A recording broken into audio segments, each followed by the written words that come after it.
Hi, happy greetings to all. I am Raja Praveen of Grade 7C from Acharya Bala Shiksha Mandir, IIT Jigmar Campus, Tengaititte.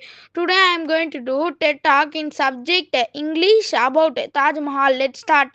The Taj Mahal is a famous monument located in Agra, India. It was built by Emperor Shah Jahan in memory of his beloved wife Mumtaz Mahal.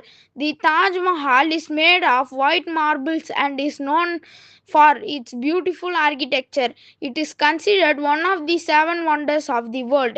The monument took around 20 years to complete and was finished in 1653. The Taj Mahal attracts millions of visitors from all over the world every year. It is a symbol of love and is often called the symbol of eternal love. The Taj Mahal complex includes a mosque as as a guest house and beautiful gardens.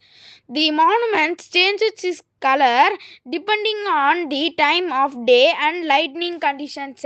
Preservation efforts are being made to protect and maintain the Taj Mahal for future generations. Thank you and love you all.